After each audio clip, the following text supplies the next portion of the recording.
Hey, good morning, everybody. Welcome to a Friday edition of 5 Minutes with Phil. We've made it. Now we're staring at the weekend, and I'm glad you've joined me here today. We have a pretty neat scripture here today that really gives us some great principles as to how we should live our lives.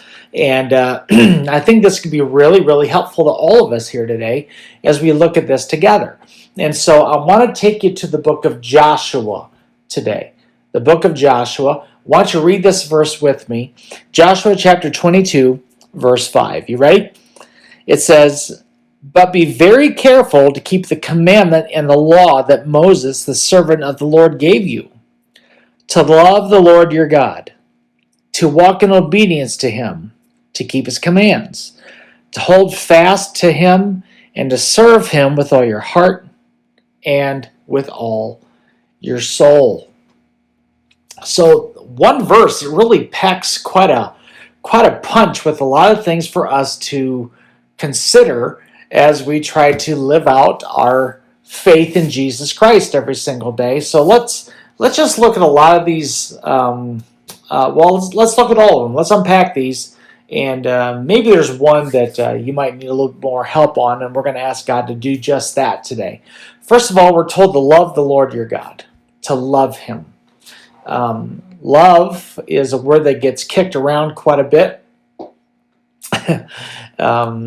We could say that we love God, we could say we love our kids, we could say we love tacos. What's the expectation there? Well, love, we are expected to love God and put him number one in our lives. And so I would ask today, where is God in your priority list? Because if he's down on the chain, and if he's down on the list and down on the ladder, that's not a place where he should be. He really needs to be number one in our lives, and then he takes care of all the other things. But this verse doesn't stop there. We are told, number one, to love the Lord our God. Number two, we should walk in obedience to him and keep his commands. Walk in obedience to him. And I know that is pretty much a given for a lot of us. Well, of course, I need to obey God if I'm going to succeed in this. But sometimes some things creep into our lives that we even justify in doing that are not spiritually healthy for us whatsoever. And oftentimes they're not the big things. You know, it's not like you're struggling with, do I rob a bank or not?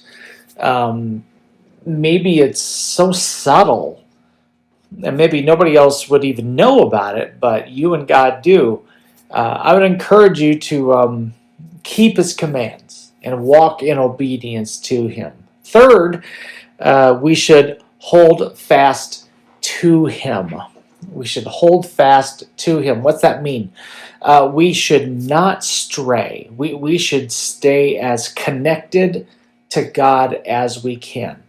When we choose to cut off that connection with the Lord, then that creates some problems. That creates some open holes in our wall, if you will, where things can get in and creep in and infect our relationship with the Lord. And so we need to hold fast to God. I've always told people it's hard to sin when you're holding God's hand. It's hard to fail or sin when you're holding God's hand. And I would encourage you to hold his hand and stay as close to God as possible. And then finally, this verse tells us to serve him with all of our heart and with all of our soul. As you serve God, give him everything. Give him your best.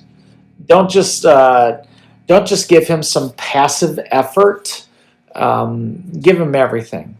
However you might serve in the local church, for example, you serve with the utmost. You do it to the best of your ability, and knowing that you're not doing it for a pastor or even for a congregation, you're ultimately doing it for the Lord, and that will make a huge difference. So I want to bless you with these, and I pray that if there's any of these that you might need help with or in today, that God would give you that help, and all of us find ourselves a lot closer to the Lord. Okay? I got to let you go.